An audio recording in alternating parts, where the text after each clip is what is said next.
comment j'en suis arrivé à Dieppe, quoi. Est-ce que ça... Bon. Donc effectivement, au début, je lisais La Grande Maison, tout ça comme tout le monde. Et puis avec La Danse du Roi, ben, j'ai perçu les choses tout à fait autrement. Et je lui ai envoyé mon premier article, dont je suis très fier. Publié donc dans Présence francophone.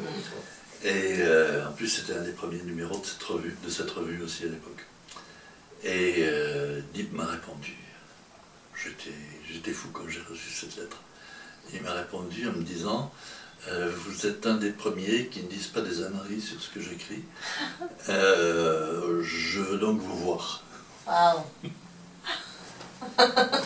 Moi, je me sentais plus, quoi. Et donc, je suis allé le voir, effectivement. Et puis, et ça a été très, très drôle, cette rencontre, parce que, en même temps, il ne me connaissait pas. Et donc, tu as lu Abel? Oui, mais ça date un peu. Donc, dans Abel, les rencontres entre Abel et Sabine ont toujours lieu dans un café, café où s'échangeaient les cœurs, et qu'il décrit comme avec de l'eau qui passe en dessous. Il m'emmène dans ce café. D'accord, wow. Il était en train d'écrire Abel à l'époque. Je n'avais pas encore lu Abel, mais il m'emmène dans ce café, qu'apparemment il aimait beaucoup. Elle a discuté pendant 1 heure ou 2, même plus, dans ce café. Il t'a parlé de son œuvre. Parler de son œuvre, mais on a parlé un peu de tout.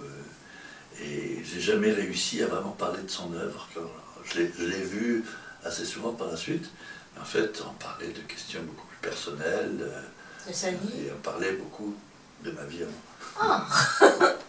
Ouais. C'était ma période post-68 Ardes, où je me posais en même temps des tas de questions.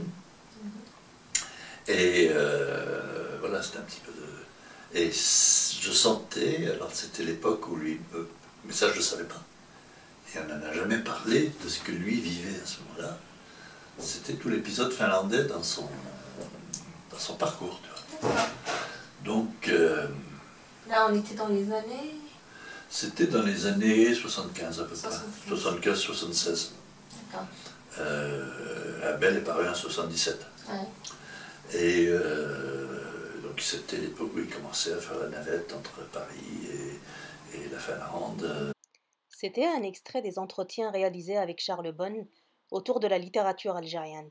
Vous pouvez découvrir le reste dans Littérature algérienne, itinéraire d'un lecteur, publié chez El Kalima.